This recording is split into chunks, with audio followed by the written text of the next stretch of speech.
வேலின் நடுவே தனித்துவான வாசமாயிருக்கிற உமது சுதந்திரமான மந்தையாகிய உம்முடைய ஜனத்தே உமது கோலினால் மே தொருளோம் உமது கோலினால் மே தொருளோம் உமது கோலினால் மே தருளோம் உமது கோலினால் மே தருளோம்.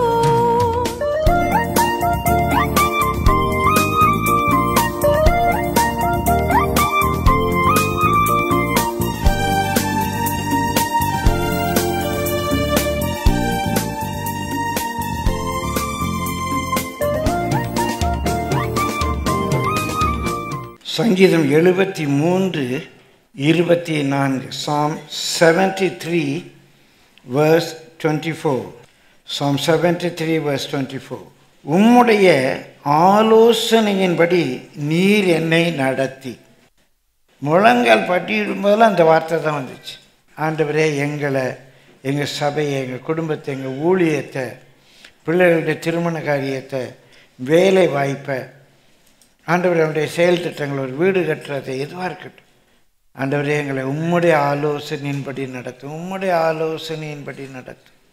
பிரியமானவர்களே, கர்த்தர் நம்மை தம்முடைய ஆலோசனையின்படி நடத்துவாரே ஆனால் முடிவு மகிமையாக இருக்கும். Thou shalt guide me with thy counsel. With thy counsel. உம்முடைய ஆலோசனையின்படி நடத்தும். நம்முடைய ஒவ்வொரு ஒரு வீடு கட்டுறோமா நம்முடைய ஆலோசனை வேணும், ஒரு பிஸ்னஸ் செய்கிறோமா நம்முடைய ஆலோசனை வேணும், பிள்ளைகளுடைய திருமண வாழ்க்கையாக நம்முடைய ஆலோசனை வேணும், பிள்ளைகளுடைய படிப்பாக நம்முடைய ஆலோசனை வேணும். மனுஷனுக்கு செம்மையாய் தோன்றுகிற வழிகள் உண்டு, முடிவு மரணம் என்று சொல்லப்பட்டிருக்கிறது. இங்கே முடிவு மகிமை, முடிவு மகிமை. உம்முடைய ஆலோசனைப்படி நடத்தும். இந்த புதிய ஆண்டுக்குள்ளே பிரவேசிக்கிறோம். கர்மேலாக இது நம்முடைய ஜபமாக இருக்கட்டும். நம்முடைய பிரியமானவர்களே, ஒவ்வொரு நாளும் நம்முடைய ஜபமாக இருக்கட்டும், நம்முடைய வழக்க சொல்லாக இருக்கட்டும். ஆண்டவரே நம்முடைய ஆலோசனைப்படி நடத்தும், உம்முடைய ஆலோசனைப்படி நடத்தும். பிரியமானவர்களே, ஏசாயா 28:29 இதுவும் சேனைகளின் கர்த்தராலே உண்டாகிறது.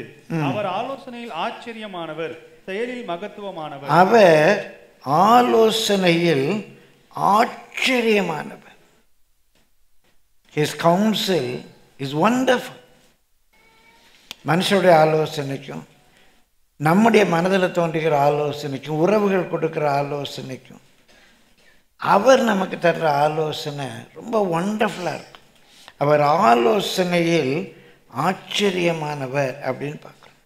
ஏசாயா 9:6 நமக்கு ஒரு பாலகன் பிறந்தார், நமக்கு ஒரு பாலகன் பிறந்தார், நமக்கு ஒரு குமாரன் கொடுக்கப்பட்டார், நமக்கு ஒரு குமாரன் கொடுக்கப்பட்டார், கர்த்தத்துவம் அவர் தோளின் மேல் இருக்கும். இயேசுவாக பாலகனாக பெத்லகேமிலே பிறந்தார். ஒரு 32 ஆண்டுகள் நிறைந்த ஒரு குமாரனாக கல்வாரியிலே அவர் கொடுக்கப்பட்டார். 2000 ஆண்டுகள் கழித்து ஆளுகை கர்த்தத்துவம் அவர் தோளின் மேல் இருக்கு. அவர் தான் இயேசு கிறிஸ்து. பாலகனாக பிறந்தார், குமாரனாக கொடுக்கப்பட்டார், கர்த்தத்துவம் அவர் தோளின் மேல் இருக்கு. அவருடைய நாமம் அதிசயமானவர், அதிசயமானவர், ஆலோசனை கர்த்தா. அவர் யாரு? ஆலோசனைக்கே கர்த்தர் தான். ஆலோசனையுடைய கர்த்தாவே அவர் தான். உம்முடைய ஆலோசனைப்படி என்ன நடத்த வேண்டவர். அவர் பேரு ஆலோசனை கர்த்தர். அவர் ஆலோசனையில் ஆச்சரியமானவர். அது மாத்திரமல்ல பிரியமானவர்களே, அவர் என்ன சொல்றாருன்னு பாருங்க. சங்கீதம் 32:8. சங்கீதம் 32:8. நான் உனக்கு போதித்து நீ நடக்க வேண்டிய வழியை உனக்கு காட்டுவேன், உன்மேல் என் கண்ணை வைத்து உனக்கு ஆலோசனை சொல்லுவேன். உன்மேல் என் கண்ணை வைத்து உனக்கு ஆலோசனை சொல்ல, நடக்க வேண்டிய வழியை உனக்கு காட்டுவேன். இங்கே போப்பா, இங்கே போகாத, இந்த பிஸ்னஸ் செய்யாத, இந்த வீட்டில் பொண்ணு எடு, இந்த வீட்டில் பொண்ணு எடுக்காத, நான் சொல்லுவேன். இந்த மாப்பிள்ளை கொடுக்காத, உன் மேலே கண்ணை வைத்து உனக்கு ஆலோசனை சொல்லுவேங்கிறார். அது என்ன கண்ணை வைத்து ஆலோசனை சொல்கிறது? அது நமக்கு அவருக்கு இருக்க ஒரு இன்டிமெசியை காட்டு. பிரியமானவர்களே, பின்னால் அதை நான் சொல்கிறேன். கண்ணை வைத்து ஆலோசனை சொல்கிறது எப்படி? கர்த்தருடைய பரிசுத்த நாமத்துக்கு மகிமை உண்டாவது. அவர் ஆலோசனையில் ஆச்சரியமானவர். அவருடைய பேரே ஆலோசனை கர்த்தர். அவர் நம்மேல கண்ணை வைத்து நமக்கு ஆலோசனை சொல்லுகிறவர். அதை பற்றி தான் சங்கீதக்காரன் சொல்கிறான். நம்ம வாசித்தோம் 73:24 திரும்ப வாசிங்க. 73:20. ஆலோசனையின்படி நீர் என்னை நடத்தி. அப்படி அவருடைய ஆலோசனையின்படி அவர் நம்மை நடத்துவாரே ஆனால் முடிவு மகிமை, முடிவு மகிமை. அப்போ ஒரு ஆலோசனை தருகிறது மாத்திரமல்ல, அந்த ஆலோசனையில் அவர் நம்ம நடத்தணும், நம்ம விட்டு கொடுக்கணும். அவர் தர்ற ஆலோசனையில் அவர் நம்மை நடத்தணும், நடத்துறதுக்கு நம்ம விட்டு கொடுக்கணும். சங்கீதம் 139:17 வாசியுங்கள். சங்கீதக்காரன் சொல்கிறான். சங்கீதம் 139:17. தேவனே, உமது ஆலோசனைகள் எனக்கு எத்தனை அருமையானவைகள், அவைகளின் தொகை எவ்வளவு அதிகம். தேவனே, உம்முடைய ஆலோசனைகள் எனக்கு எவ்வளவு அருமையானவைகள் சொல்லணும். அவருடைய ஆலோசனையை கேட்கணும். பல நெருக்கங்கள் வரும், பல தீர்மானம் எடுக்க வேண்டிய சூழ்நிலை வரும். இந்த புதிய ஆண்டுக்குள்ளே போகிற கர்த்தர் இந்த வார்த்தையை உங்களுக்கு தீர்க்க தரிசனமாய் தந்திருக்கிறார். நீ எது செஞ்சாலும் சரி, கர்த்தருடைய ஆலோசனையை கேட்டு ஜெயிங்க. அந்த ஆலோசனை நமக்கு ரொம்ப அருமையாக இருக்கும். பிரியமானவர்களே, கர்த்தருடைய பரிசுத்தன். ஆனால் என்ன செய்கிறோம்? 106 சங்கீதம் 106 12 வாசிங்க. குறிப்பிட மாத்திரம் வேகமாக சொல்லி கடந்து போகிறேன். அப்பொழுது அவர்கள் அவருடைய வார்த்தைகளை விசுவாசித்து அவருடைய துதியை பாடினார்கள். இஸ்ரவேல் ஜனங்கள் எகிப்திலிருந்து வெளியே வராங்க. செங்கடலில் வழி உண்டாகுது. அவர்களை துரத்தி கொண்டு வந்த எகிப்தின் சேனை மடிந்து போகுது. அந்த பிணங்கள் எல்லாம் பார்க்குறாங்க. கர்த்தர் அவங்களை அதிசயமாக நடத்தி வந்த வழியை பார்த்து அவங்க கர்த்தரை துதித்து பாடுறாங்க, நடனம் ஆடுறாங்க, குதிக்கிறாங்க. நல்லா கர்த்தரை ஏன்னா ஆச்சரியமாய் கர்த்தர் அவங்களை நடத்தி கொண்டு வந்தார். அப்படி பாடினவங்க 13ஆம் வசனம், ஆனாலும் சீக்கிரமாய் அவருடைய கிரியைகளை மறந்தார்கள். ஆனால் சீக்கிரமாக நம்ம ரட்சிக்கப்பட்டோம், இப்படி தூக்குனார், இப்படி செஞ்சார், அப்படி பண்ணார், எல்லாம் குதிக்கிறோம், ஸ்தோத்திரிக்கிறோம், தேவனை மகிமைப்படுத்துகிறோம், சாட்சி சொல்கிறோம். ஆனால் சீக்கிரமாய் அவருடைய கிரியைகளை மறந்தார்கள். அவருடைய ஆலோசனைக்கு அவர்கள் காத்திராமல். அநேக வேளையில் கர்த்தருடைய ஜனம், ரட்சிக்கப்பட்டவங்க, ஞானஸ்நானம் பெற்றவங்க, செங்கடலை கடந்தவங்க, கண்மலையின் தண்ணீரினால் தாகம் தீர்த்தவங்க, பரிசுத்தாவியின் அபிஷேகத்தை பெற்றவங்க, கசந்த மாறா மதுரமானதை பார்த்தவங்க, தூதர்களின் அப்பமாகிய மன்னா புசித்தவர்கள், இவங்க அநேக வேளைகளில் கர்த்தருடைய ஆலோசனைக்கு காத்திராமல் போய்விடுகிறார்கள். நம்மள அநேகர் இந்த பிழை விடுறோம். ஒரு வேலையில் ஜாயின் பண்ணுறதா இருக்கும், அந்த வேலையை விடுறதா இருக்கும், ஒரு ஊழியமாக இருக்கும், அந்த ஊழியத்தில் நம்ம விருப்பப்படி செய்கிறதா இருக்கும், பல காரியங்கள். இதில் கர்த்தருடைய ஆலோசனை என்னன்னு காத்திராமல் எடுத்தோம் கவுத்தோம் நம்ம செய்கிறோம். கர்த்தருடைய பிள்ளைங்க அப்படி செய்கிறாங்க. அவர்கள் கர்த்தருடைய அதிசயங்களை கண்டு அவரை பாடி துதித்தார்கள், துதித்து பாடினார்கள். ஆனால் சீக்கிரமாக அதெல்லாம் மறந்து அவங்களுக்கு ஒரு பிரச்சனை வரும்போது கர்த்தருடைய ஆலோசனைக்கு காத்திர. எனக்கு பிடிக்கல, இந்த வேலை பிடிக்கல, விட்டுறேன், இந்த சபை பிடிக்கல, இன்னொன்று சபைக்கு போகிறேன். கர்த்தருடைய ஆலோசனையா? கர்த்தருடைய ஆலோசனையா? கர்த்தருடைய ஆலோசனைப்படி நடந்தால் முடிவு மகிமை. கர்த்தருடைய ஆலோசனைப்படி நடக்காமல் தனக்கு நலமாய் தோன்றுகிற செய்தால் முடிவு கேடு. இப்போ கர்த்தருடைய ஆலோசனை காத்திராமல் போகுது யார்? கர்த்தருடைய பிள்ளைங்க, ஊழியக்காரங்க, நேற்று பாடி துதித்தவங்க, கர்த்தர் கொடுத்த சபையில் நேற்று கனி கொடுத்தவங்க. அவங்க சீக்கிரமாய் கர்த்தருடைய ஆலோசனைக்கு காத்திராமல் பிரியமானவர்கள் என்ன செய்யறாங்களா? வனாந்திரத்திலே கர்த்தர் நடத்தி கொண்டு போகிற அந்த பாதையில் அவங்களுக்கு ஒரு இச்சை, அவங்களுக்கு ஒரு இச்சை, இது நல்லா இருக்கு, நல்லா அவங்க மனசுக்கு தெரிஞ்ச ஒரு மேரேஜ் ப்ரப்போசல் வருது.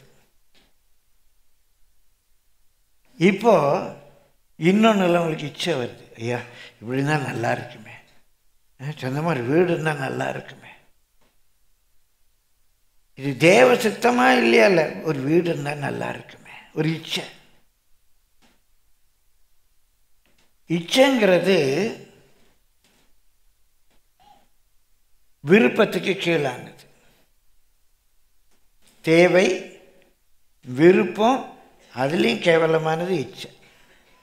இச்சைன்னா ஆண் பெண் ஒரு ஈர்ப்பு மாத்திரமல்ல. எனக்கு வேண்டாதது, எனக்கு தேவை இல்லாதது, தேவ சித்தம் இல்லாதது, அதை நான் விரும்புகிறதுக்கு பேர் இச்சை. எனக்கு ஒரு நல்ல வீடு வேணும், ஒரு இச்சை. வீடு தப்பு இல்லை, ஆனால் தேவ தீர்மானத்தை விட அதை நான் விரும்புவது.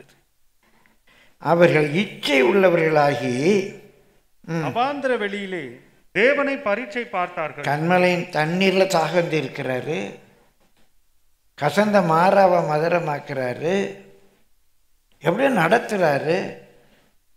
அவர் எனக்கு நான்வெஜ் தருவாரா, அவர் எனக்கு நல்லா ப்ரோட்டீன் ஃபுட் கொடுப்பாரா, நான் டெய்லி இதே சாப்பிட்டு, வெங்காயம் இல்லை, வெள்ளைப்பூண்டு இல்லை, டெய்லி இந்த தூதருடைய அப்பந்தானா, எங்களுக்கு அவர் தரமாட்டாரா, நான்வெஜ் கிடைக்காதா, பிரியமான ஆண்டவர் கொடுக்க முடியுமா, இந்த வனாந்திரத்தில் எங்களுக்கு நான்வெஜ் கொடுத்துருவாரா? இச்சித்தார்கள், தேவனை பரீட்சை பார்த்தார்கள். அப்பொழுது அவர்கள் கேட்டதை அவர்களுக்கு கொடுத்தார். இங்கதான் இருக்கு வேதம். அவர்கள் கேட்ட நான்வெஜ் அவர் கொடுத்தார், காடையை கொடுத்தார். பிரியமானவர்களே, காடை ரொம்ப நல்லது, ஹையஸ்ட் இன் புரோட்டீன். அந்த காடையை கொடுத்தாரு. தேவனுடைய ஆலோசனைக்கு காத்திராமல் தங்கள் இச்சித்ததை கேட்டார்கள். நல்லதான் கேட்டாங்க, தேவ ஆலோசனைன்னு தெரியல. அவங்க கேட்ட காடையே வந்து கொடுத்தார். வனாந்தரத்தில் எனக்கு முடியும், இந்த பார் சாப்பிடு. அநேக வேளைகளில் அவர் கேட்டதை நமக்கு கொடுத்தா, நம்ம கேட்டதை அவர் கொடுத்தா, அது ஆசீர்வாதமாக இருப்பதை காட்டிலும் சாபமாக முடிஞ்சிடும். கேளுங்கள் கொடுக்கப்படும் சொல்லி இருக்கிறாரு. என்ன கேட்குறோம்? ஒரு நாள் ஒரு பையன் ஒரு பாஸ்டர்கிட்ட பண்ணான், பாஸ்டர் என் பொண்டாட்டி என்னை கொத்தி கொதறா பாஸ்டர், என்னால் தாங்கவே முடியலை. ஆமாப்பா, நீ தானே எழுதி வச்சு ஜெபிச்ச, கிளிமூக்கு மாதிரி இருக்கணும்னு சொல்லி ஜெபிச்சல, கிளிமூக்கு குத்த தான் செய்யும்னார். இன்னும் 2 நாள் கழித்து வந்தான், பாஸ்டர் ரொம்ப டெலிகேட்டாக இருக்கா பாஸ்டர், டெய்லி சிக்குங்கிற, ஒரு வேலை அவளால் செய்ய முடியல. ஆமாம், நீ தானே தொடப்பக்குச்சி மாதிரி ஒல்லியாக வேணும்னு கேட்டேன், ஆண்டவர் தொடப்பக்குச்சி மாதிரி ஒல்லியாக ஒன்று கொடுத்துருக்கிறாரு, நீ தானேப்பா கேட்டேன்னு. இன்னொரு நாள் ஓடி வந்தேன், பாஸ்டர் அவளுக்கு ஸ்கின்ல ஒரு பயங்கரமான டிசீஸ், ஏதோ ரொம்ப வெள்ளையாக இருக்கான்னு நினச்சேன், அவ்வளோ ஒரு ஸ்கின் டிசீஸுன்னு டாக்டர் சொல்கிறேன். ஆமாம், நீ தானே சொன்ன செக்கச்சவேன்னு இருக்கணும், சுண்டுன்னா ரத்தம் வரணும்னு, அவளுக்கு ஸ்கின் டிஃபார்மிட்டி இருக்குது, தொட்டால் ரத்தம் வருது, நீ கேட்டதை ஆண்டவர் கொடுத்துட்டாருப்பான்னு. பிரியமானவர்களே, என்னத்தை கேட்குறோம்? என்னத்தை கேட்குறோம்? சுண்டுன்னா ரத்தம் வரணும், அப்போ சுண்டுன்னா ரத்தம் தான் வரும். ஆண்டவரே உண்மை சித்தம் என் வாழ்க்கையில் நிறைவேறட்டும்னு ஒப்பு கொடுத்தா எது சித்தமோ அதை கொடுப்பாரு, நம்ம கேட்டதை கொடுப்பாரு. என்ன கேட்டோம்? அவர் உங்களை எப்படியா நடத்த, ஆண்டவர் எங்களுக்கு நீர் ஆகாரம் தருமக்கு ஸ்தோத்திரம், நீர் நடத்துவீர் ஸ்தோத்திரம், எங்களுக்கு எது தேவையோ அதை தருவீர் ஸ்தோத்திரம் அப்படின்னு ஜெபம் பண்ணால் என்ன வேணுமோ தந்து நடத்துவார். எனக்கு இதான் வேணும்னு கேட்டால் அதை கொடுப்பார். ஆனால் அது தேவ சித்தமானு தெரியாது. பிரியமான அடிக்கடி சொல்லுவேன், லேகியோன் பிசாசு பிடிச்ச கதையில் அந்த பிசாசு கேட்டுச்சு, எங்களெல்லாம் பன்னிக்குள்ளே அனுப்புங்கன்னுச்சு. உடனே சரின்னு அனுப்பிட்டார், எல்லாம் போய் செத்து போயிடுச்சு. அந்த பிசாசு பிடித்தவன் திருந்தி வஸ்திரம் தரித்து இயேசுவின் பாதத்தில் உட்கார்ந்தவன் கேட்டான், நான் உங்களோட கூட ஊழியத்துக்கு வரேன். இல்லை இல்லை நீ போய் உன் கிராமத்தில் சாட்சி சொல்லுப்பான்னார். அந்த பிசாசுடைய ஜபத்தை கேட்டார். விடுதலையாகிட்டு அந்த திருந்தி வஸ்திரந்தி பாதத்தில் உட்கார்ந்தனுடைய விண்ணப்பத்தை மாற்றி நீ போய் நீ போய் ஊழியம் செய்ப்பான்னு அனுப்பிச்சார். ஜபம் கேட்கப்படுறதுனால நம்ம கர்த்தருடைய பிள்ளைகள் நினச்சி ஏமாந்துடாதீங்க. இங்கே அவங்க கேட்டதை கொடுத்தார். என்ன வருது பாருங்க. ஆத்துமாக்களிலோ இளைப்பை அனுப்பினார். ஆத்துமாக்களிலோ இளைப்பை அனுப்பினார். இதை சொல்லு, ஆத்துமாக்களை இளைப்பாறுதலை அனுப்பினார். அந்த ரெஸ்ட் அல்ல, இளைப்பை அனுப்பினார். அப்படின்னா சென்ட் ஏ வேஸ்டிங் டிசீஸ் among them. அவங்க இழைச்சி போகிற, கரைஞ்சு போகிற ஒரு டிசீஸ் அவங்களுக்குள்ள அனுப்பினார். destroy them with a horrible disease, sent a leanness into their lives. பிரியமானவர்களே, அப்படியே இழைப்பு அப்படின்னா அப்படி இழைச்சி போகிற, களைச்சி போகிற, பலனெல்லாம் ஒடுங்கி போகிற, காடையை தின்னுட்டு அவன் செத்து விழுந்தான். அவள் கர்த்தருடைய பிள்ளைகள் ஆலோசனையை கேட்காமல் போய்விடக்கூடாது. அவருடைய ஆலோசனையை நம்ம கேட்கணும். அவருடைய ஆலோசனைக்கு வெயிட் பண்ணணும். அவருடைய ஆலோசனைக்கு காத்திருக்கணும். பிரியமானவர்கள், கர்த்தருக்கு காத்திருக்க புது பலன் அடைவார். நாம சில வருமா வருமா வருமா வருமான்னு காத்திருந்தா காத்திருக்கிறது இருதயத்தை இழைக்கப்படும். ஆனால் விசுவாசத்தோடு எனக்கு கர்த்தர் செய்வார் என்ற நம்பிக்கையில் ஆண்டவர் எனக்கு ஆலோசனை தருவார், நான் நடக்க வேண்டிய வழியில் கர்த்தர் என்னை நடத்துவார் என்ற காத்திருக்கும்போது புது பலன் வரும். ஆண்டவர் நடத்துவார். அந்த ஸ்டேயிங் பேக் நமக்கு ஸ்ட்ரென்த்தை கூட்டும். ஸ்ட்ரென்த்து குறைஞ்சி போயிடாது.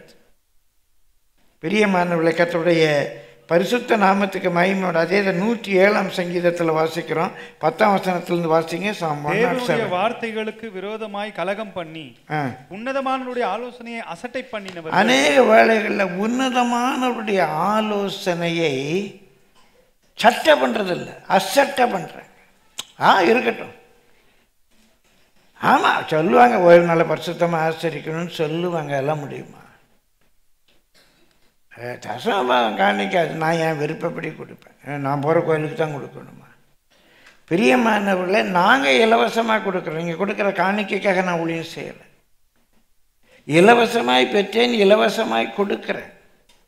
என்ன வேடிக்கைன்னா, வாங்குறவங்களும் ஓசி கேஸாக இருக்கக்கூடாது. நான் இலவசமாக கொடுக்குறேன், இலவசமாக பெற்றுக்கொள்ளுங்கன்னு சொல்லியிருக்கா? இல்லையே. பிரியமானவர்களே,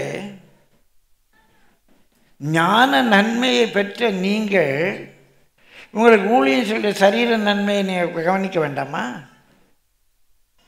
இப்போ என்ன ஆகுது? நான் கொடுக்குறவன் இலவசமாக கொடுக்குறான், சிலது ஓசியில் வாங்கிட்டு போகுது. அப்படி இருக்கக்கூடாதுல்ல. நம்ம கொடுக்கணும். கர்த்தருடைய ஆலோசனை இல்லாது ஒரு ரேஷ்னல் திங்கிங் வேணும்ல. ஒரு நல்ல பெரிய ஸ்டார் ஹோட்டல், பணக்கார ஹோட்டலுக்கு போகிறீங்க, நல்லா வசதியான ஹோட்டல். அந்த ஹோட்டலில் போய் நல்லா வயிறு முட்டை சாப்பிட்டுட்டு, இந்த முதலெல்லாம் ரொம்ப பணக்காரர், இவருக்கெல்லாம் ஒன்றும் கொடுக்க வேண்டாம், அங்கே ஒரு டீ கடை இருக்குது, அந்த டீ கடை பாவம் ரொம்ப ஏழை, அவனுக்கு நம்ம பில்லை பே பண்ணிட்டு போயிடுவோம் அப்படின்னு போனால் உலகம் ஒத்துக்குமா? சாப்பிட்டது ஒரு இடம், பில் பே பண்ணுறது இன்னொரு இடமா? ஒரு ரேஷ்னல் திங்கிங் வேணும்ல. இது கர்த்தருடைய ஆலோசனைகள் என்ன இருக்குது? நீதியின்படி நம்ம விதைத்தால் நீதியின் விளைச்சலை அவர் வர்த்திக்க பண்ணுவார். ஒரு ரேஷ்னல் திங்கிங். இப்போ எனக்கு பணம் வேணுங்கிறக்காக சொல்லலை, நீங்கள் தப்பாக நினைச்சாலும் பரவாயில்ல, உங்கள் ஆசீர்வாதத்துக்காக சொல்கிறேன். எது கர்த்தருடைய ஆலோசனை? ஒரு நாளை பரிசுத்தமாக ஆசீர்வதிக்கிறது யார் ஆலோசனை? இப்படி நிறைய காரியங்கள் இருக்குது. இன்றைக்கு அநேக மிஞ்சின நீதிமான்களாக கர்த்தருடைய ஆலோசனையை அசட்டை பண்ணி, அவரை விட எனக்கு நிறைய ஐடியா இருக்கு, இயேசுவோட எனக்கு ரொம்ப தெரியும், இயேசு சொன்னார் சரி, இன்னைக்கு அதெல்லாம் தேவையில்லை. இயேசு சொன்னார், நான் நியாயப்பிரமாணத்தை அழிக்க வரல, அதை நிறைவேற்றுவேன், அவர் சொல்வார், எனக்கு அதெல்லாம் தேவையில்லை. இயேசு முழங்காற்படிட்டு பலத்த சத்தத்தோடு கண்ணீரோடு ஜெபிச்சார். அவருக்கெல்லாம் விசுவாசம் கிடையாது. நான் விசுவாசி, நான் பாண்டத்தை எடுத்துக்குவேன், என்ன ஜெபிக்கிறது, ஐ வில் டேக் இட். எவ்வளவு துணிகரம் இருக்கணும். அவருக்கு மேலே ஆலோசனை சொல்கிறவங்க எழும்பிட்டாங்க. அவருக்கு ஆலோசனை சொல்றவங்க எழும்பிட்டாங்க. கர்த்தருடைய ஆலோசனையை அசட்டை பண்றாங்க. கர்த்தருடைய ஆலோசனையை அசட்டை பண்ணினவர்கள் 11ஆம் வசனம், அந்தகாரத்திலும் மரண இருளிலும் வைக்கப்பட்டிருந்து ஒடுக்கத்திலும் இரும்பிலும் கட்டுண்டு கிடந்தார்கள். அவங்க அந்த காலத்தில் மரண இருளிலும் வைக்கப்பட்டிருக்காங்க. அவங்களுக்கு வெளிச்சம் என்னதான் சொன்னாலும் அந்த வெளிச்சம் வராது. இது கர்த்தர் சொன்னார், இது தேவனுடைய ஆலோசனை, இப்படி தான் நம்ம நடக்கணும், இப்படி தான் ஆண்டவர் சொல்லியிருக்காரு, பைபிளில் இப்படி தான் சொல்லியிருக்கு. அவங்க இருட்டில் இருக்காங்க, அவங்களுக்கு வெளிச்சம் வராது. கர்த்தருடைய ஆலோசனை அசட்டை பண்ணுகிறவர்களுக்கு வெளிச்சம் வராது. அவங்க இருளில் இருக்கிறாங்க. அவர்களுடைய இருதயத்தை அவர் வருத்தத்தால் தாழ்த்தினார், சகாயர் இல்லாமல் விழுந்து போனார்கள். ஏதோ ஒரு நேரத்தில் ஹெல்ப் பண்ண ஆள் கிடைக்காது, அவங்களுக்கு ஹெல்ப் பண்ண ஆள் கிடைக்காது. பிரியமான வெறும் தசம பாகத்துக்காக சொல்ல, இன்றைக்கி நிறைய பேர் கர்த்தருடைய ஆலோசனையை பல காரியங்களில் அசட்டை பண்ணுறாங்க. கர்த்தருடைய பரிசுத்த நாம மகிமை உண்டாவதாக ஒரு வசனம் நினைவுக்கு வருது, வாசிப்போம். நிறைய வசனம் இருக்குது, டைம் இல்லை. லூக்கா 7:30 வாசிங்க. பரிசேயரும் நியாயசாஸ்திரிகளுமோ தேவனாலே ஞானஸ்நானம் பெறாமல் தங்களுக்கு கேடு உண்டாக்க தேவனுடைய ஆலோசனையை தள்ளிவிட்டார்கள். இவங்க யார்? பரிசேயர். பரிசேயர் என்ற சொல்லி தமிழ் சொல்லினுடைய பொருள் ஸ்பெஷல் சில்ட்ரன். பரி என்ற முன்னோட்டு வருமானா ஸ்பெஷல்னு பல முறை சொல்லியிருக்கேன். பரிசுத்தம், பரிபூரணம், பரிகாரம். சேயர் என்றால் பிள்ளைகள், பரிசேயர் என்றால் ஸ்பெஷல் சில்ட்ரன் இவங்கெல்லாம். ரெண்டாவது யார்? நியாயசாஸ்திரிகள். they know the word of God very well. they know the word of God very well. இவங்க சாதாரண பாவிகள் என்று சொல்லலை, துன்மார்க்கர், அயோக்கியர்கள் என்று சொல்லலை, ஸ்பெஷல் சில்ட்ரன். லாயர்ஸ், நியாய சாஸ்திரிகள். சாஸ்திரினா பண்டிட், லா பண்டிட்ஸ், வேத பிரமாணங்களை நன்கு அறிந்தவர்கள். இவங்க தங்களுக்கு கேடு உண்டாக்கத்தக்கதாக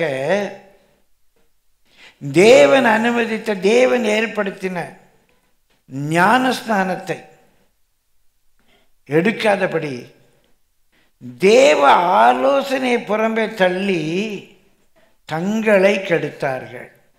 பிரியமானவர்களே, ஞானஸ்நானம் பெறாமல் தங்களுக்கு கேடு உண்டாக்க தேவனுடைய ஆலோசனையை தள்ளிவிட்டார்கள். அதெல்லாம் வேண்டாம். ஏசு சொன்னார், விசுவாசம் உள்ளவனாகி ஞானஸ்நானம் எடுக்கணும்னு சொன்னார். அது சொன்னார். நாங்கள் சின்ன வயசில் ஞானஸ்நானம் எங்களுக்கு கொடுத்துட்டாங்க. எங்கள் விசுவாசம் உள்ளவனாகி தான் நாங்கள் எடுக்கணும். அது எப்படிங்க உங்களுக்கு யாராவது தண்ணி தெளித்து விட முடியும்? ஞானஸ்நானம்னா இயேசுவை யோவான் தண்ணியில் முழுக்கினார், அங்கே பிலிப்பு காந்தேக மந்திர தண்ணியில் முழுக்கினார். ஞானஸ்நானம்னாலே முழுக்க அதெல்லாம் இருக்குங்க, தெளிச்சிட்டாங்க. எவ்வளவு துணிவு இருந்தால் நீ தேவனுடைய ஆலோசனையை தள்ளுவாய். தேவன் இயேசு விசுவாசம் உள்ளவனாகி ஞானஸ்நானம் எடுக்கணும்னு சொல்லும்போது, இல்லை எனக்கு சின்ன வயசுல கொடுத்துட்டாங்க பரவாயில்ல அப்படின்னா, இயேசுவோட எனக்கு அதிகமாக தெரிஞ்சிடுச்சா? பைபிளோட எனக்கு பாரம்பரியம் முக்கியமாயிடுச்சா? எங்கள் சர்ச்சில் அப்படிதான், எங்கள் பிஷப் அப்படிதான், எங்கள் போப்பு அப்படிதான். இயேசு என்ன சொன்னார்? யார் உனக்கு முக்கியம்?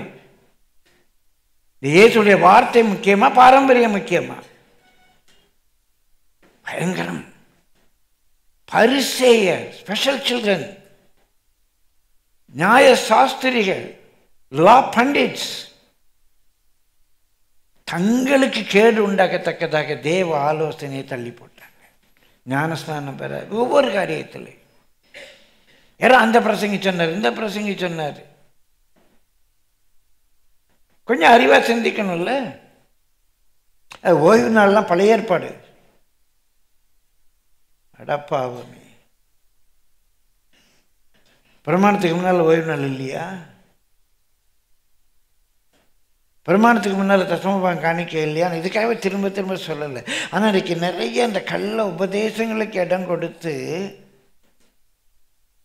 பிரியமல்ல, தேவ ஆலோசனை உங்களை ஆசீர்வதிக்கும்படியாக தேவன் வைத்திருக்கிற ஆலோசனை துணிகரமாய் தள்ளி போட்டார்.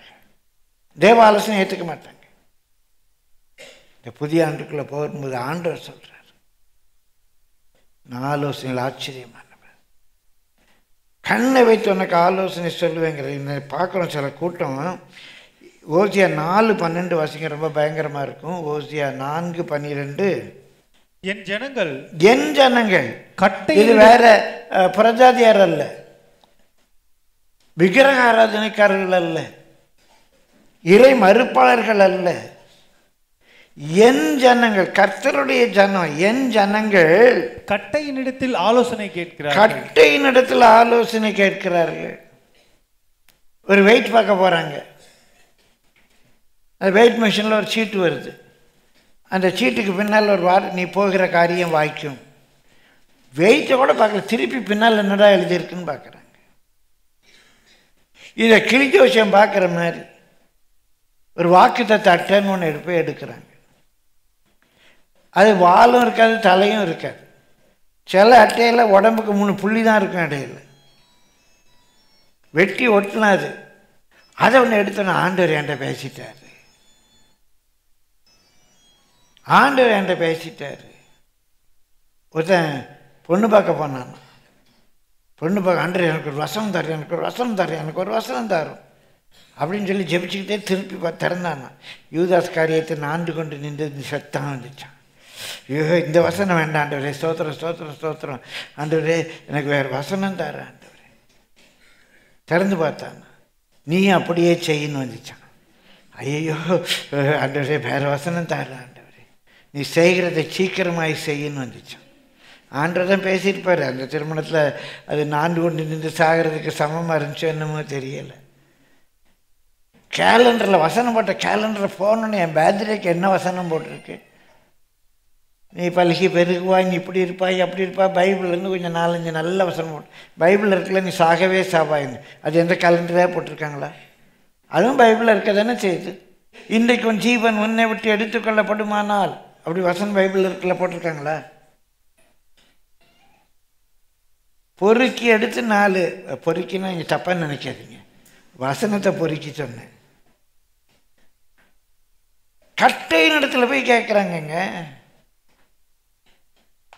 ஆண்டவர் என்கிட்ட பேசிட்டார், ஆண்டவர் என்கிட்ட பேசிட்டார். நல்ல ஒரு ஜெப நேரம், ஒரு தீர்க்கதரிசி மூலமாக அன்றைக்கு உங்களுக்கு வேண்டிய தீர்க்க தரிசனம் தர கர்த்தருக்கு ஸ்தோத்திரம். என் ஜனங்கள் கட்டையின் இடத்தில் ஆலோசனை கேட்கிறார்கள், அவர்களுடைய தோல் அவர்களுக்கு செய்தியை அறிவிக்கும் என்று இருக்கிறார்கள். அவங்க வச்சுருக்காங்க ஒரு கோல், அது இந்த பக்கம் விழுந்தா நான் போகலாம், இந்த பக்கம் விழுந்தா நான் போகக்கூடாது. அந்த கோல் எப்படி ஆடுதுன்னு பார்ப்போம். அது எனக்கு ஒரு டைரக்ஷன் கொடுக்கும். பல்லி என்ன சொல்லுது, பூனை என்ன சொல்லுது. பூனை குறுக்க வந்துடுச்சு, கர்த்தருடைய பிள்ளைங்க இது லைட் வச்ச பிறகு தரக்கூடாது. செவ்வாய்க்கிழமை கல்யாணம் வச்சா வெறுவாயா போயிடும். கர்த்தருடைய பிள்ளைங்க தானே.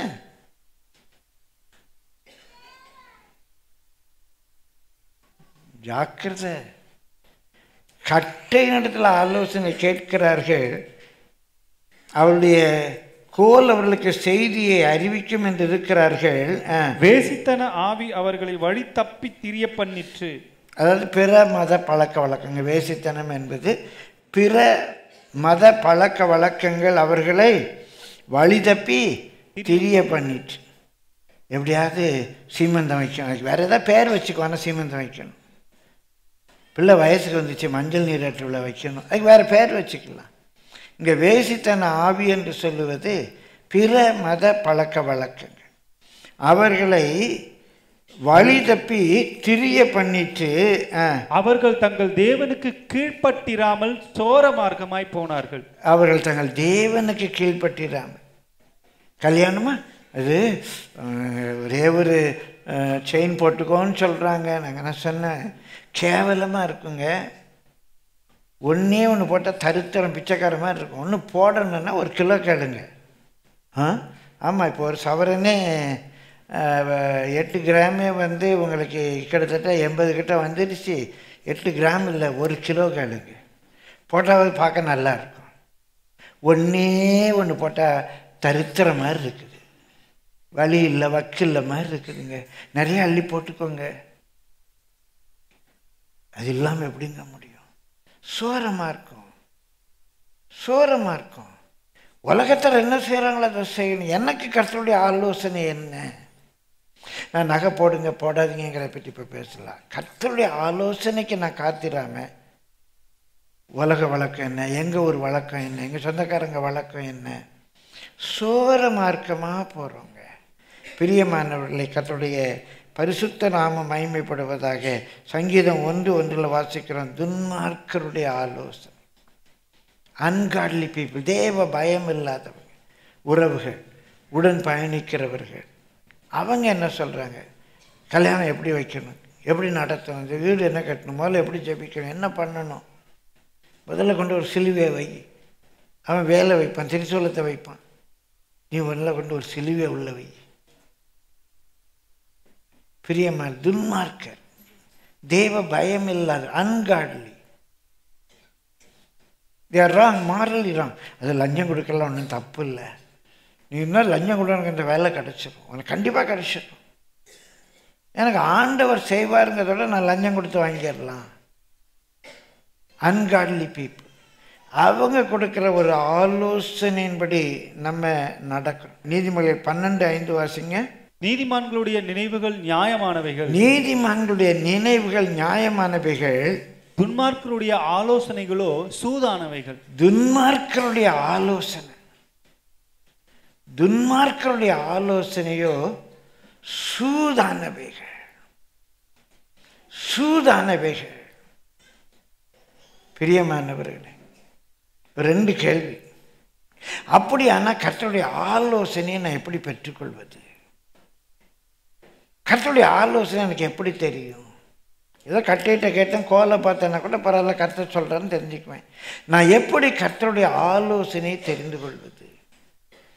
கர்த்தருடைய ஆலோசனையின்படி நான் நடந்தால் என் வாழ்க்கையில் என்னென்ன ஆசீர்வாதங்கள் கிடைக்கும்? சரி, அடுத்த வாரம் கன்னியூ பண்ணுறேன்.